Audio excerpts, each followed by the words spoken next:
next up here we have Espen Nerga from Allente. Espen, great to see you here again. Great to see you, Andy. Yeah. So please introduce yourself to the audience first. So my name is Espen Nerga. I'm the CTO in Allente. I have been with Allente for the last 11 years. Originally came from the Canal Digital side. As you know, Allente was formed by a merger between Canal Digital and Viasat Consumer. Have had different roles over the years, but for the last 4.5 years, CTO. Nice. And you've been a regular guest here at Northern Waves. Did you count? How many times have you been here? I think I have been here 4 or 5 times, something around there. I unfortunately missed out last year. I had some bad vacation planning. Okay, so what do you like about this event? What is it that makes it special for you? I think first of all, the venue is amazing. Yeah. The atmosphere of the venue is just breathtaking. And then it's a really good meeting arena. In the beginning, it used to be mostly Norwegians here, but now it's kind of coming more international players, a little bit more vendors, which is also nice. Yeah. So it's becoming a really, really good event, and also the topics are super relevant. They manage to kind of keep track with time and have good, honest and open discussions. That's great. Yeah. You're giving a talk yourself. What is it about? So the talk I'm giving today is about a transformation of Allente, going from DTH to OTT. I think what I'm trying to a little bit say is that it's possible to combine both. Going towards OTT doesn't necessarily mean that we'll stop doing DTH. I think DTH will live for a long time. It's still very popular. It has some great benefits.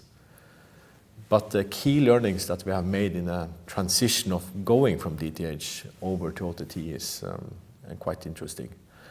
So we learned a lot from DTH. You have to keep in mind that the DTH operators in the Nordic markets was pioneering. They were pioneers in digitalization of the TV. True. So we were the first ones to launch HD quality in the Nordic market. We introduced digital features. We had gaming on set-top boxes in the early 2000s. Okay. So a lot of this stuff are legacy that we bring with us when we are transforming into building a new product and new legs to stand on. So if you'd say there's one key takeaway that the audience should remember from your talk, what would that be? That's a really good question. I think there's a kind of 3 main messages that I'm trying to. Okay, I'm fine with 3. You're fine with 3. That's perfect.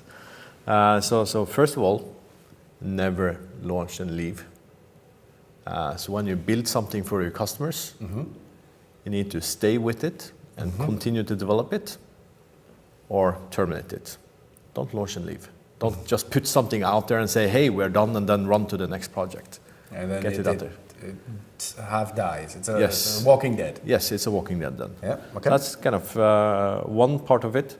The second part is expect that things will change on the way. Super important, because everything is a moving target.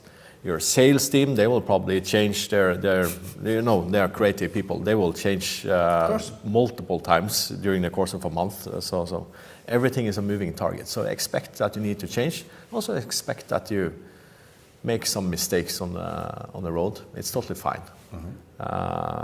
And the last one is acknowledging that the market is changing and dare to change with it. Yeah. Okay.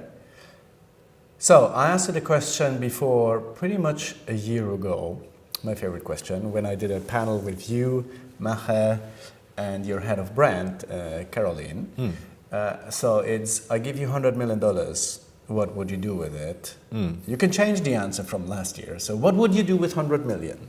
What would I do with 100 million? I have to admit, I actually don't remember what I answered Nor last do year. I think I would write this year, and probably next year I would invest a lot in people. People is what makes a company and what is making a company valuable. Yep. And then I would invest in AI, definitely. I see some great benefits for use of AI in our TV service, not only in terms of how we can use AI to improve the picture quality or the service quality, but also how we can create efficiencies and better customer experiences, better customer journeys, everything from customer service to sales processes to product delivery. There's a lot to do. Yeah. And as we have seen, it requires a lot of money as well, so it's not cheap to invest in AI. Good. So I hope somebody gives you $100 million so you can build some of the plans. It's been great talking with you. That's always great. Enjoy the rest of the conference. Yeah, thank you. And see you soon. Thank you.